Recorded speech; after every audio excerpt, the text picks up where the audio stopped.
over each other, there are earthquakes. When the volcanoes erupt, there can be earthquakes. However, it is clear that the followers of Muhammad were understanding these verses to say that Allah threw the mountains down as tent pegs or anchors to keep the earth from shaking. Throwing the mountains down into the earth may be poetry, but to say that mountains keep the earth from shaking is a severe difficulty, which is out of step with modern science. Now we're going to take a little look at what the sun says about the Quran says about the sun.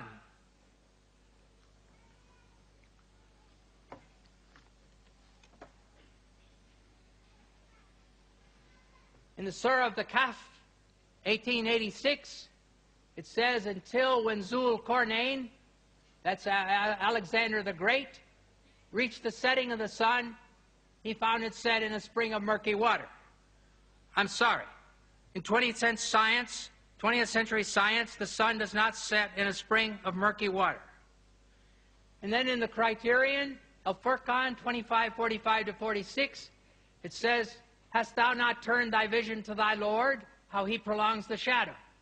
If he willed, he could make it stationary. Then do we, God, make the sun its guide. What about this?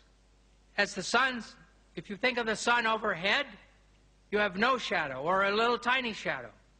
And then as the sun goes down, your shadow gets longer on the other side. Well, the sun is stationary in relation to the earth. It's not what causes the shadow to shift.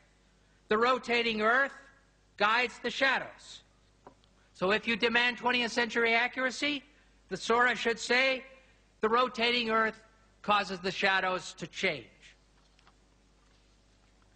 Now we'll look at a different subject, Solomon's death. Whether this is science, I don't know. Maybe sociology. Solomon's dead. He's propped up on his staff. Says the jinns work for him as Solomon desired. Then when we decreed death upon Solomon, nothing showed them his death except a little creeping creature of the earth, which gnawed away his staff. And when he fell, the jinns saw clearly how, if they had known the unseen, they would not have continued in the humiliating penalty of work. So here's Solomon. He's dead.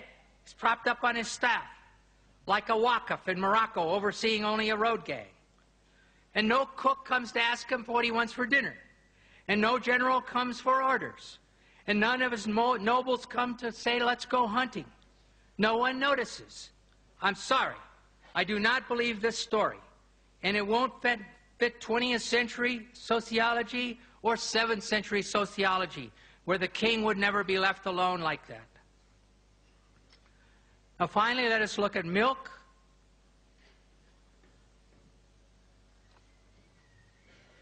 It says in the Surah of the Bee, An-Nahl 1666, we pour out to you from what is within their cattle, in their abdomen, the cattle's abdomen, between excretions and blood, milk, pure and agreeable to the drinkers.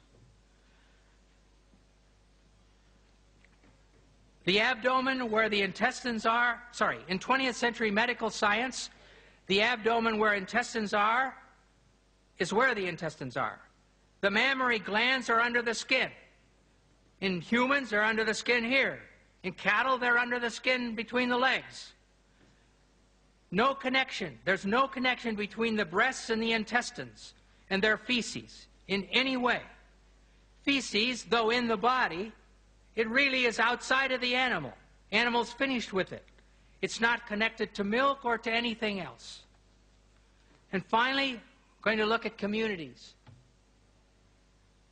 The Surah of the Cattle, Al-An'am 638, there is not an animal on the earth, nor a being that flies on two wings, but forms communities like you. Speaks about no animal on earth, not a being that flies. And then it says that every one of them is communities like you. And I assume that the Quran is speaking about we humans.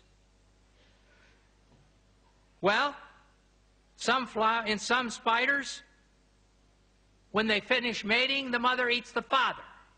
Well, I'm glad that my wife didn't eat me. Even in bees, The extra male drones are thrown out to die.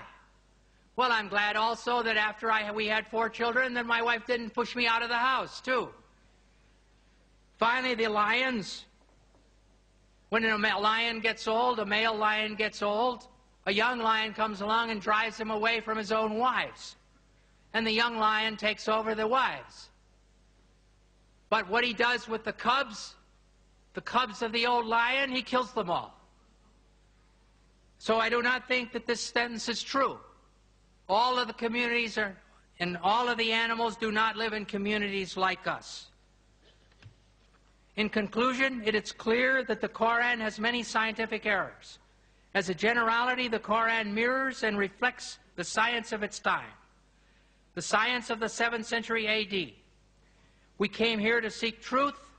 I've done my best to present valid information. If you want to see all the references, my book, The Quran and the Bible in the Light of History and Science, is for sale outside that door at a bargain price tonight. May the God of all truth guide you. Thank you.